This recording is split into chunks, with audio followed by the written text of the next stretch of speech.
திரு வீர விக்னேஷ், என்ன நோக்கம் பரந்தூருக்கு திரு விஜய் போவது? போராட்ட களத்திற்கு போய் மக்களுக்கு ஆதரவு கொடுப்பது அப்படிங்கிறதான் பிரதான நோக்கம் அப்படின்னா, ஏன் ஒரு வருடம் கழித்து போறார்? கட்சி தொடங்கி கிட்டத்தட்ட ஒரு வருடம் கழித்து போறாரு. 900 நாட்களாக இந்த போராட்டம் நடந்துட்டு தானே இருக்கு அப்படின்னு கேட்குறாங்க. எங்க கட்சியோட ஃபர்ஸ்ட் செயற்குழு கூட்டத்திலே பரந்தூர் விமான நிலையத்தை மக்கள் போராட்டம் நடக்குது. மக்கள் ரீஹாபிலிட்டேஷன் பண்ண வேண்டியிருக்கும். பெரிய அளவில் நீர்நிலைகள் பாதிக்கப்படும். அதனால இந்த திட்டத்தை நிகழ்த்தி வைக்கணும்னு சொல்லி தீர்மானம் போட்டிருக்கோம். முதல் நாங்கள் இதுவரை செய்யவே இல்லை எந்த ஆக்டிவிட்டியும். இந்த சந்திப்பு தான் மக்களை சந்திக்கிறதா ஃபர்ஸ்ட்ங்கிறத நான் ஏற்கல. அதே போல மக்களின் உணர்வுக்கும் உரிமைக்குமான இயக்கம் தமிழக வெற்றி கழகம், கழக தலைவர் தளபதி அவர்கள். நாங்க இலங்கை பிரச்சனையில இருந்து, நீட் இஷ்யூல இருந்து, ஸ்டெர்லைட் இஷ்யூல இருந்து எங்க கழக தலைவர் எப்பவுமே ஒரு தனிநபரா இருக்கிறப்ப கூட களத்துல இருந்திருக்காரு.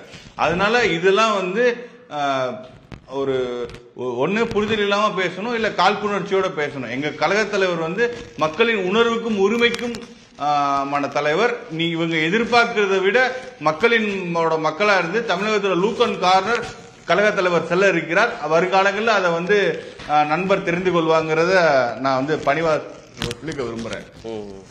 அதே போல பெரியார் பத்தி சொன்னாங்க. நாங்க ரொம்ப கமிட்டடா இருக்கோம். நானே பல இடத்துல நாம் தமிழர் தோழர்களோட சொல்லியிருக்கேன்.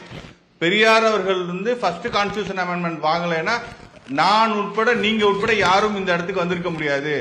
எஜுகேஷனை பரவலாக்குனது காரணம் ரிசர்வேஷன். அதுக்கு ஃபர்ஸ்ட் கான்ஸ்டிடியூஷன் அமெண்ட்மெண்ட் வாங்கி கொடுத்தது பெரியாரு. பெரியாரை தவிர்த்துட்டு நீங்க பாக்குறது மத, இன, மொழி அடிப்படையில் எந்த ஒரு பாலினம், எந்த அடிப்படையிலையும் பிரிவினை செய்யறதை நாங்க ஏற்கல. இதை நாங்க பல முறை தெளிவு பண்ணிட்டோம். இல்ல, இதை நீங்க தனிப்பட்ட முறையில இருக்கிறப்போ ஒரு இல்லாத விஷயத்தை மேல சொல்றது நீங்க தனிப்பட்ட முறையில நாம் தமிழர் கட்சி நண்பர்கள்ட்ட நீங்க தனிப்பட்ட முறையில பகிர்ந்து கொள்ளக்கூடிய கருத்துக்களோ, இல்ல ஒரு செய்தி தொடர்பாளரா நீங்க சமூக வலைதளங்கள்ல சொல்லக்கூடிய கருத்துக்களோ, இல்ல டிபேட்ல நீங்க சொல்லக்கூடிய கருத்துக்களோ, கரெக்ட் இல்ல, அதான் ஏதோ ஒரு வடிவத்துல நேரடியாகவோ சமூக வலைதளத்திலேயோ இல்ல இந்த மாதிரி விவாத நிகழ்ச்சிகள்லயோ நீங்க சொல்லக்கூடிய கருத்துக்களுடைய வீரியத்தை விட உங்க கட்சியின் தலைவர் திரு விஜய் சொல்லக்கூடிய கருத்துகளுடைய வீரியம் தானே ரொம்ப அதிகம். அவருடைய அறிக்கையோ, அவருடைய காணொலியோ, அவருடைய பேச்சோ தானே வீரியமிக்கதாக வெளியில வரும். எங்க கழக தலைவர் தளபதி அவர்கள் பெரியாரின் கொள்கையை முன்மொழிந்துதான் மாநாட்டில் பேசினார். அதன் விளைவுதான் அண்ணன் சீமான் அவர்கள் எதிர்விளைவு ஆட்டினார். நாங்க அந்த ஸ்டாண்ட்ல இருந்து எந்த இடத்துலயும் மாறலையே. நாங்க அவர் எவ்வளவு கீழே இறங்கி எங்களை விமர்சனம் பண்ணாலும் எங்களோட பெரியார், அம்பேத்கர், காமராஜர் மதச்சார்பற்ற சமூக நீதி கொள்கைங்கிறதுல நாங்க ஸ்டெபனா தானே இருக்கோம். எல்லாரும் எதிர்வினையாற்றி காம்ப்ரமைஸ் பண்ணிக்கலையே. எல்லாரும் எதிர்வினையாற்றிட்டாங்க. இல்ல, இவ்வளவு ஸ்டெபனா இருக்கிற நீங்க, இவ்வளவு உறுதியா இருக்கிற நீங்க, பெரியார கொள்கை தலைவராக கொண்ட கட்சி ஏன் எதிர்வினையாற்றல? பாஜக தவிர சீமானுக்கு ஆதரவுன்றது வேற யாரும் இல்ல. இல்ல, அண்ணன் சீமான் அவர்களோட ஒரு எக்ஸாஜரேட்டடா சில விஷயங்களை பேசுறது பண்றது ஒரு அட்டென்ஷன் சீக் பண்ணலாம். அதற்கு எல்லாரும் ரியாக்ட் பண்ணிருக்கலாம். பட் இது ஹேபிடேட் அபண்டன்ட் சொல்ற மாதிரி ஒரு நாளைக்கு 2 தடவை மீடியாவை சந்திச்சு ஏதாச்சும் கான்ட்ரவர்சியா பேசணும், அதுக்கு நம்ம ரிப்ளை கொடுத்துட்டே இருக்கணும். இது நமக்கு வேலை கிடையாது.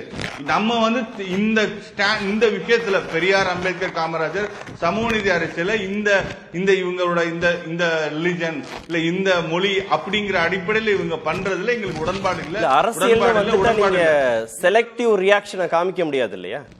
அரசியலுக்குன்னு வந்தாச்சுன்னா இதுக்கெல்லாம் நாங்க ரியாக்ட் பண்ணுவோம், இதுக்கெல்லாம் நாங்க ரியாக்ட் பண்ண மாட்டோம் நீங்க சொல்ல முடியாது இல்லையா? நாங்க அப்படி இல்ல, ரியாக்ட் பண்ணிட்டோம்னு சொல்றோம். நாங்க அதுக்காண்டி ஒரு நாளைக்கு காலையிலேயே சாயங்காலமும் பிரஸ் மீட் வச்சு ஏதாச்சும் கான்ட்ரவர்சியா அவர் பேசிட்டே இருப்பாங்க. நமக்கு வேற வேலை இல்லையா? நான் இதை நான் எதுக்கு சொல்றேன்னா, இது ஒரு நீங்க ஹிஸ்டரி எடுத்து பாருங்க. இப்படி ஒரு தலைவர் காலையிலே சாயங்காலம் ஏதாச்சும் கான்ட்ரவர்சியா பேசிட்டே இருப்பாங்க. அதுக்கு நம்ம ஒரு தடவை சொல்லிட்டோம், இந்த பெரியார் ஸ்டாண்ட்ல சமூக நீதி கொள்கையில மொழி அடிப்படையிலோ இல்ல வேற ஏதோ ஐடென்டிட்டி அடிப்படையிலோ பிரிவினை பண்றதை தமிழக வெற்றி கழகம் ஏற்கவில்லை. மாநாட்டில் எங்க கழக தலைவர் சொல்லிட்டார், நாங்க பலமுறை சொல்லிட்டோம். அப்படி இருக்கிறப்போ யார் தப்பு பண்றாங்களோ அதை ஏற்கலன்னு சொல்லியாச்சு.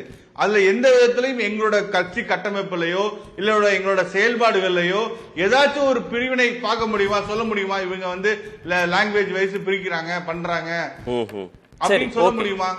நாங்க வந்து எங்க கொள்கையை பின்பற்றோம், நாங்க கண்டிக்கிறோம். மீண்டும் ஒரு முறை சொல்றோம், இந்த பெரியார், அம்பேத்கர், காமராஜர் எங்க கொள்கை தலைவர்களை வந்து யார் அவமரியாதையை பேசினாலும் ஏன் விஜய் சொல்லலன்றதான் கேள்வி. ஏன் விஜய் சொல்லலன்றதான் வீர விக்னேஷ் சொல்லலாம், ஜெகதீஸ்வரன் சொல்லலாம், லயோலா மணி சொல்லலாம், இல்ல உங்க கட்சியின் பொதுச் செயலாளர் ஆனந்த் சொல்லலாம், இல்ல ஜான் ஆரோக்கியசாமி கூட சொல்லலாம். அது பிரச்சனை இல்ல, அவங்க சொல்லிக்கலாம். கட்சியின் தலைவர் சொல்றாரா, ரியாக்ட் பண்றாரான்றதான் முக்கியம். நாங்க யாரு சார்? நாங்க யாரு சார்? நீங்க தயவு செஞ்சு இதுக்கு பதில் சொல்லுங்க. நாங்க யாரு சார்? கட்சியோட பிரதிநிதியா தானே சார் இங்க வந்து பேசுறோம். இப்ப கட்சியோட கருத்து, தலைவரோட கருத்து தானே சார் நாங்க இங்க பிரதிபலிக்கிறோம்.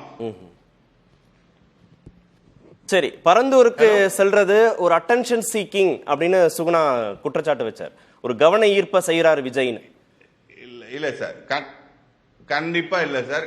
பரந்தூர் விமான நிலையம் பொறுத்தளவுல 4563 ஏக்கர்ல வந்து 2446 ஏக்கர், அதாவது மோர் தென் 50% வந்து நீர்நிலை, பசுமையான ஒரு விவசாயம் நடந்துகிட்டு இருக்க பகுதிகள். இப்படி 50% மேல நீர்நிலையா இருக்க பகுதிகளை இவங்க கையகப்படுத்தி இன்னொரு சென்னையை வந்து உருவாக்க ட்ரை பண்றாங்க. இப்ப நீங்க ஏர்போர்ட் வந்துச்சுன்னா அதுல அர்பனைஸ் ஆகும், இன்டென்ஷன் அர்பனைசேஷன் ஆகும். இது வந்து எங்க லொகேட் ஆயிருக்கு?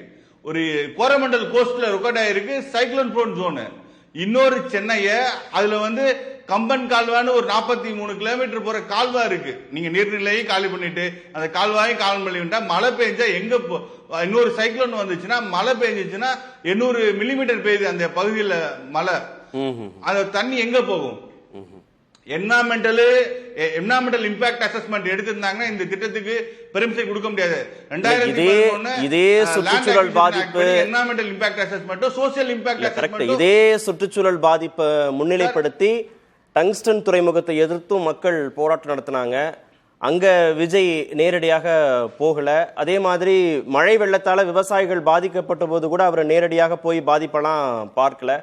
அப்ப இதுல ஒரு செலக்டிவ்னஸ் இருக்கான்னு கேக்குறாங்க. விஜயோட முடிவுல செலக்டிவ்னஸ் இருக்கா? டங்ஷன்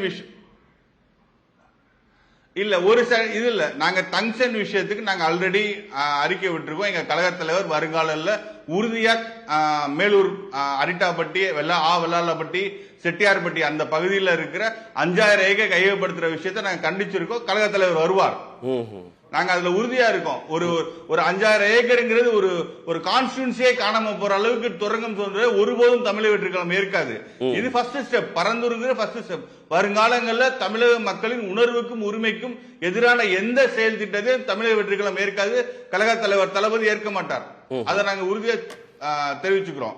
அதனால அங்கேயும் போராட்டம் நடத்தினாங்க மக்கள், அங்கேயும் பேரணி போனாங்க மக்கள். அங்க போராட்டம் நடத்தின மக்களை போய் அரசியல் கட்சி தலைவர்கள் நேரடியாக பார்த்தாங்க. அங்கெல்லாம் போகலே, விஜய் போகலே, இங்க பரந்தூருக்கு மட்டும் ஏன் போறாரு அப்படின்னு ஒரு கேள்வி வரும் இல்லையா? இல்ல, நான் என்ன சொல்றேன்னா, நாங்க செல்ல இருக்கிறோம். எங்களை உணர்வு எங்களோட ஒரு ஆழமா எங்களை வந்து பாதிச்சிருக்கு அந்த டங்ஷன். இப்ப பரந்தூர் விஷயம் வந்து எப்படி என்விரான்மெண்டல் சோசியல் இம்பாக்ட் இருக்கோ அதே போல இது வந்து சோசியல் ஹெரிட்டேஜ் சைட். இந்த ஹெரிட்டேஜ் சைட்ஸ் வந்து இப்ப ஜெயின் குகை இருக்கு, ஒரு 2000 ஆண்டுகள் பழமையான சின்னங்கள் இருக்கிற பகுதியை கண்டிப்பா பாதுகாக்கணுங்கிறது நாங்க உறுதியா இருக்கோம். வருங்காலங்களில் கழக தலைவர் செல்வார். சரி.